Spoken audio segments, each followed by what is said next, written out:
Student, आज हम करने जा रहे हैं बेटा, ये एचबीएससी का है मॉडल टेस्ट पेपर 2023-24 का। सब्जेक्ट आपका फिजिक्स रहेगा, ठीक है। इसका कराने का उद्देश्य यही है क्योंकि इससे रिलेटेड आपके क्वेश्चन जो आपका एग्जाम होगा ना, इससे ही रिलेटेड आएंगे क्वेश्चन। तो इसके अंदर जनरली आपके सेक्शन कितने रहेंगे? एक सेक्शन है जिसमें 1 नंबर की है, सेक्शन बी है 2 नंबर की है, सेक्शन 3 में 3 नंबर की और सेक्शन डी में 4 नंबर के, सॉरी 5 नंबर के आएंगे। और जो आपकी बार उन्होंने क्या डाला, सेक्शन ई के अंदर आपका केस स्टडी डाली है 4 नंबर की। तो फर्स्ट क्वेश्चन करने जा रहे हैं। फर्स्ट क्वेश्चन को देखिए बेटा, क्या कह रहे हैं इसके अंदर। तो इस क्वेश्चन के अंदर देखिए क्या कह रहा है। तो ये क्या कह रहे हैं, a ball is released from the top of tower height h meter, it take t second to reach the ground, what is the position of ball? Position of ball पूछ रहा है कहां से, ग्राउंड से। तो समझिए इसको कैसे समझते हैं कि जैसे आप कि ये है, यहां से कोई ऑब्जेक्ट को नीचे की तरफ गिराया जा रहा है, ठीक है। यहां से यहां तक जो हाइट है उसको आप h भी कह सकते हो या h भी कह सकते हो, s या h कह सकते हो, ठीक है। क्योंकि हमारा फॉर्मूला s में होता है ना, ठीक। टाइम कितना ले रहा है यहां पे बनाने में, t टाइम ले रहा है, ठीक है। स्मॉल t है, वैसे t दिखा के इसमें, ठीक। तो आपसे पूछा गया है t बाय 3 सेकंड वो कितना ग्राउंड से अप होगा, ठीक है। जिसके लिए जनरली आपको पता है एक फॉर्मूला आता है s ut half A T square, ये आपने पढ़ा है फॉर्मूला, ठीक है। तो आप जनरली पता है जब आपको किसी उत्तर को ऊपर से नीचे की तरफ फेंकते हो तो वहां पर तो इनिशियल वेलोसिटी क्या होती है, 0। तो इसका मल्टीप्लाई वो भी 0 हो जाएगा। इसको हम s को h मान लेते हैं। तो क्या हो गया हमारे पास फॉर्मूला हाफ ए टी, इसको t के स्मॉल d को मैं ऐसे मान लेता हूं, ठीक है। अब क्या करना है हमने, ये तो पता है जब भी ये वैल्यू आएगी तो इसके स्थान पर में लिख देंगे। अब हम हमसे कुछ टाइम किस पे मांग रहा है, t/3। तो जहां पर t की जगह क्या रखना पड़ेगा, t/3 रखना पड़ेगा। तो उसको हम s डैश मान लेते हैं। किसके इक्वल हो गया, हाफ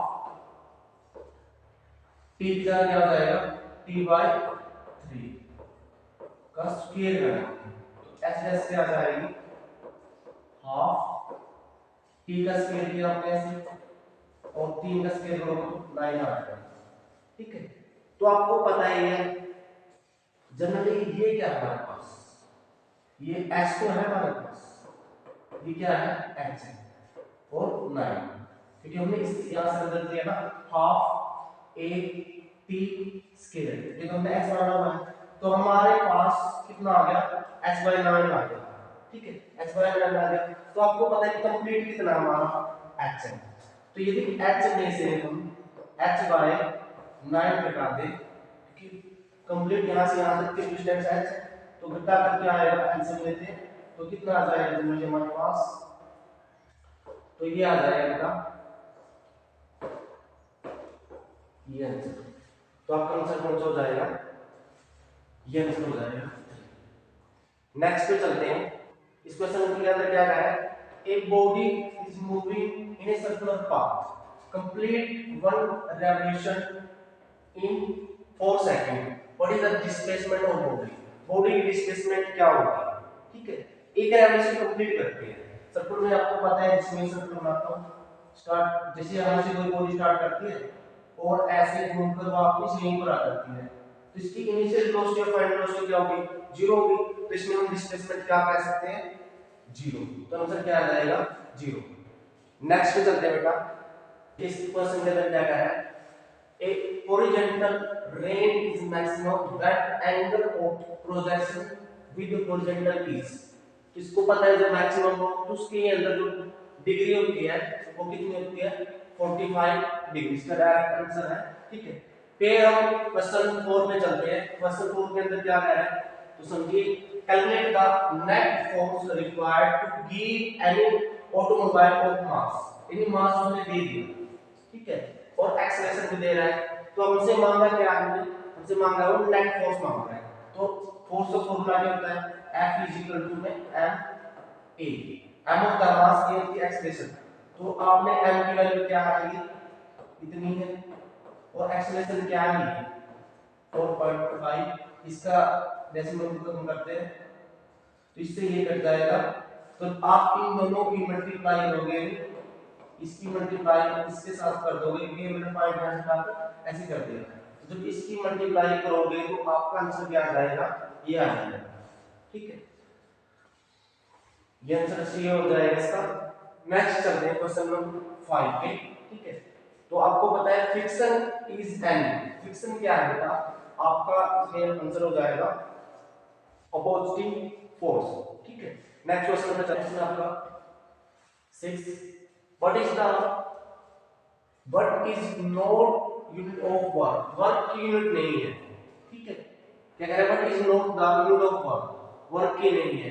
तो आपको साफ दिखाई देगी पास्कल, पास्कल किसकी होती है, प्रेशर की होती है। तो इसमें आंसर आपको साफ दिखाई दे रहा है। वैसे तीनों क्या है, वर्क की यूनिट है, इसने नोट इन्हें which is not the unit of work. तो इसमें क्या मान है कि not the unit of work. तो पास्कल आपको दिखाई साफ दिखाई दे रहा है कि ये प्रेशर की है, ये वर्क की नहीं। तो आंसर आपका 6 क्वेश्चन का 4 हो जाएगा। नेक्स्ट पे चलते हैं 7 क्वेश्चन पे। What is the value of coefficient of resistance of for perfect inelastic body is. तो इसका आंसर क्या हो जाएगा, ये भी डायरेक्ट है, इसका 0 हो जाएगा। नेक्स्ट पे चलते हैं क्वेश्चन नंबर 8 है। 8 के अंदर क्या कह रहा है, F is the gravitational force between two blocks. What is the new force of mass both block when is distance between them doubled. ठीक है, तो हमारे पास सपोज दो ब्लॉक थे, एक ब्लॉक ये ले लिया हमने, एक ब्लॉक ये ले लिया। ठीक है, अब जैसे हम ग्रेविटेशनल फोर्स पढ़ते हैं, फॉर्मूला क्या होता है, F is equal to में G m1 m2 और r स्केयर। ये हमारे पास फर्स्ट की फोर्स थी। अब क्या कह रहे हैं, इन दोनों ब्लॉक की कह रहे हैं कि हमने इसके मास को भी डबल कर दिया, इन दोनों ब्लॉक का, ब्लॉक 1 ब्लॉक 2 के मास को भी डबल कर रहे हैं, और इनके बीच में जो डिस्टेंस लग रही है उनको भी हम क्या कर रहे हैं, दुगना कर रहे हैं। ठीक है, 2m1 2m2 ऐसे कर दे रहे हैं। ठीक है, अब क्या करना पड़ेगा, तो ये तो हमारे पास जनरली फॉर्मूला है। अब ये कह रहे हैं कि जो पहले फोर्स थी और जो सेकंड फोर्स आएगी उसमें कितना चेंजिंग होगा, तो करके देखते हैं। तो आपको पता है ये फॉर्मूला के अनुसार g, इसको मैंने क्या कर लिया 2m1 multiply 2m2 divide by 2r का स्क्वायर। 2r का स्क्वायर का मीनिंग क्या हो जाएगा, इसका स्क्वायर होगा, इसका स्क्वायर होगा, तो आपका क्या हो जाएगा, ये f प्लस f का, तो क्या हो जाएगा, तो मैं 2 की मल्टीप्लाई करें तो आगे 4, यहां पर m1 m2 और ये 2 की पावर 2 क्या हो जाएगा 4r स्क्वायर, यहां से 4 से 4 देगा। तो आपको समझ में आ गया जो हमारे पहले फोर्स थी F और जो हमारे F डैश आई वो क्या आई है, सेम आई है। तो आप कह सकते हो इसका क्या आंसर होगा, आपका F ही होगा। क्वेश्चन नंबर 9 पे चलते हैं। क्वेश्चन नंबर 9 क्या है, आइडेंटिफाई द पोजीशन ऑफ सन। ये सन की पोजीशन है, ये B है, ये A है, ये C है और ये D है। ठीक है, तो कह रहा है कि identify the position of sun flow diagram in linear speed of the planet is greater at A C at A D. जब वो कहता है linear speed of a planet कहां पर है, सी पे जा रहा है या डी पे जा रहा है, तो आपने बताना कि किस पोजीशन पर सन होगा, बी पोजीशन पे होगा या ए पोजीशन पे होगा। जहां पर लीनियर स्पीड ऑफ प्लैनेट की ग्रेटर हो, तो समझ आएगी जहां पर डिस्टेंस ज्यादा होगा, साफ दिखाई दे रहा है यहां पर सी और बी के बीच में डिस्टेंस ज्यादा है, तो वहां पर आपकी लीनियर स्पीड क्या होगी, ज्यादा होगी। तो आप बी पॉइंट पे बोल सकते हो कि सन प्रेजेंट रहेगा, तो आंसर क्या आ जाएगा, बी आ जाएगा। ए पे नहीं कह सकते सन, क्योंकि ये सन, क्योंकि यहाँ पर डिस्टेंस कम है, डिस्टेंस कम होगी तो आपकी लीनियर स्पीड भी कम रहेगी। नेक्स्ट क्वेश्चन पे चलते हैं। हमारा value of acceleration due to gravity at a centre of earth. Earth के सेंटर पर ग्रेविटी कितनी होती है, तो ये होती है बेटा 0। बच्चे इसमें कंफ्यूज रहते हैं या इसको लगा देते हैं इसको, ये दोनों गलत है, तो आपका आंसर क्या हो जाएगा, 0 हो जाएगा। ठीक है, तो नेक्स्ट है हमारा, ये नेक्स्ट न्यूमेरिकल टाइप में दिया हुआ है, तो इसको समझिए बेटा। स्फेरिकल बाल कंडक्टिंग वॉल्यूम कितनी है 0.1%, when subjected to a uniform normal pressure कितना रहेगा बेटा 100 atmosphere, the bulk modulus of material. तो हमने क्या निकालना, बल्क मॉडुलस निकालना है। इसका फॉर्मूला क्या होता है, इसका फॉर्मूला होता है ये प्रेशर इतना चेंज, ठीक है, यानी स्ट्रेन ये होता है प्रेशर बाय वॉल्यूम स्ट्रेन, ठीक है। पहले वॉल्यूम स्ट्रेन निकालते हैं, तो इसको कैसे निकाला जाता है वो समझिए, ठीक है। तो आपको पता है कितना ये देखिए 0.1, ठीक है। तो हम परसेंटेज को हटाते हैं, कितना हो जाएगा 100, एक पॉइंट इसका आ जाएगा पॉइंट ना। तो आप इसको जनरली आप ऐसे कर सकते हो, तो कितनी जीरो है नीचे 3 जीरो है, तो क्या लिख सकते हो आप,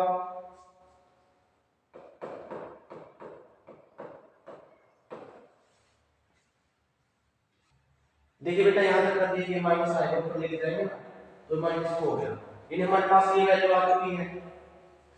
अब चलते हैं इस पे, तो बल्क मॉडुलस का फॉर्मूला क्या, प्रेशर और वॉल्यूम स्ट्रेन, ठीक है। तो इसको देखिए क्या करते हैं,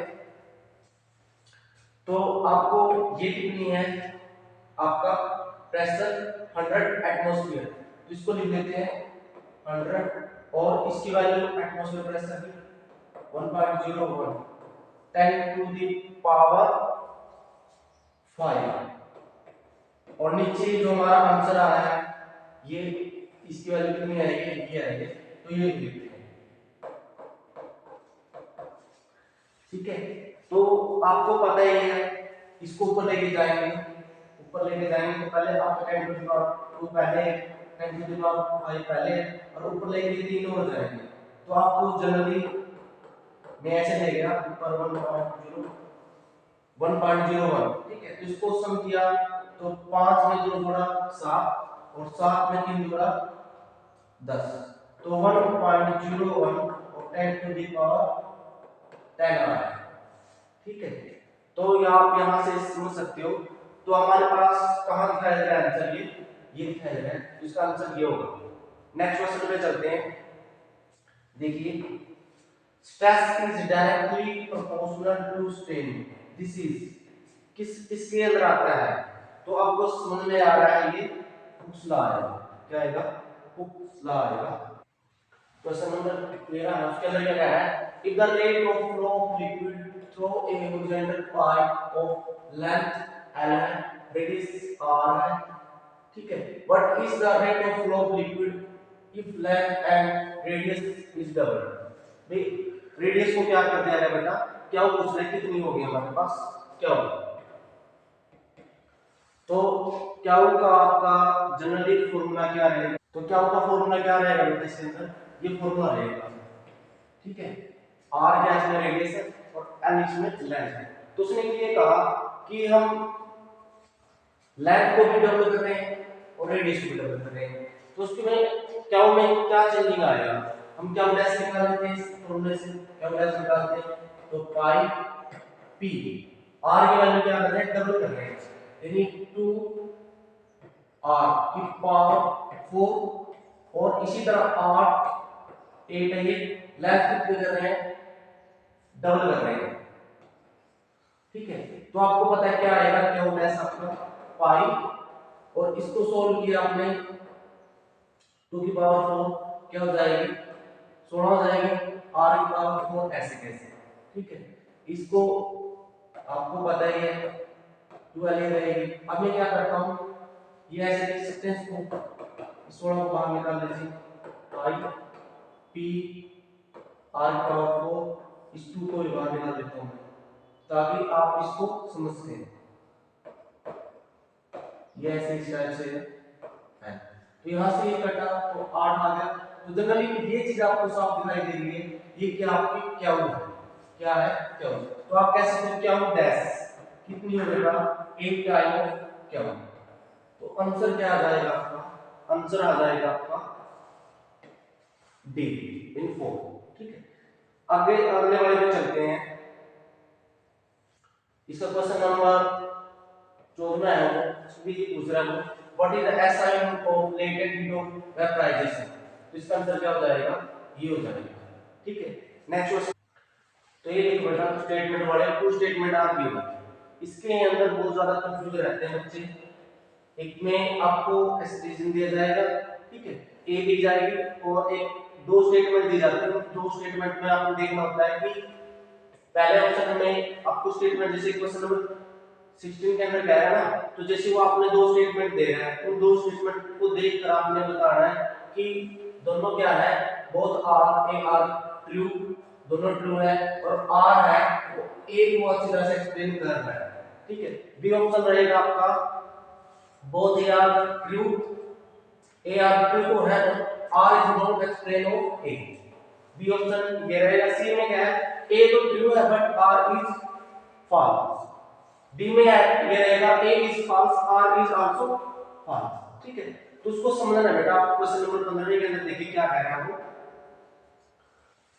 according to Joule heat and warm are negative. तो बात ठीक है उसकी। उसके बाद for every 1 calorie of heat we can get, कितनी गेट कर सकते हैं, 4.186 जूल ऑफ मैकेनिकल वर्क। तो ये बात ठीक है।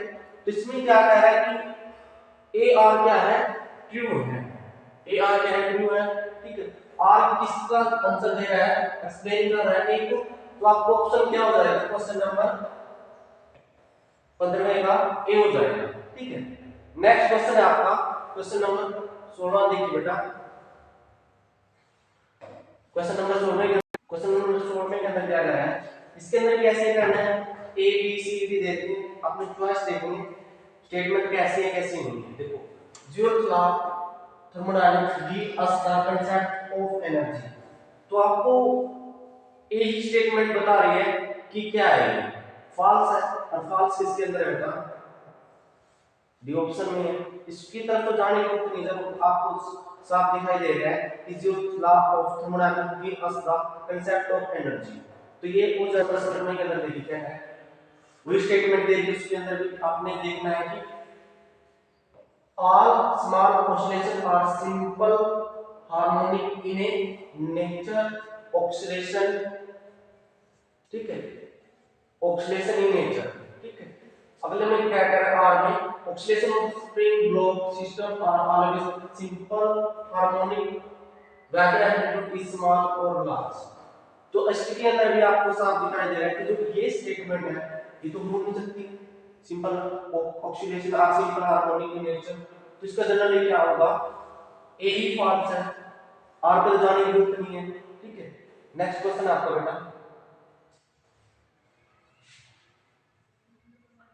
नेक्स्ट क्वेश्चन है। इसके नेक्स्ट क्वेश्चन के अंदर देखिए क्या आपका क्वेश्चन नंबर आपका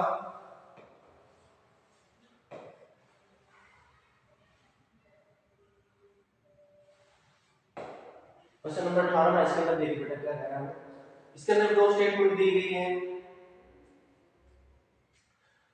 तो इसके अंदर क्या कह रहा है, any oxidation motion is necessary periodic हो सकता है। ठीक है, अगले में क्या कह रहा है, एक simple harmonic motion is a necessary oscillation oscillatory. ठीक है, ये भी हो सकता है, बट जो आर है ना, ए को उस तरह से एक्सप्लेन नहीं कर रहा। तो इसके अंदर क्या हो जाएगा कि ए आर ट्रू तो है, R is not explain of A. तो इस तरह से ये एक्सप्लेन नहीं कर रहा, तो आपका आंसर क्या हो जाएगा, बी। तो अब मैंने आपको एमसीक्यू क्वेश्चन करवाए हैं जो 18 है। तो ये एचडीएससी का जो मॉडल टेस्ट पेपर है, ठीक है, इसके अंदर मैंने 18 करवाए, ए सेक्शन करवाए हैं, सेक्शन बी सी डी और ई। ठीक है, वो नेक्स्ट वीडियो में पढ़ेंगे। Thank you.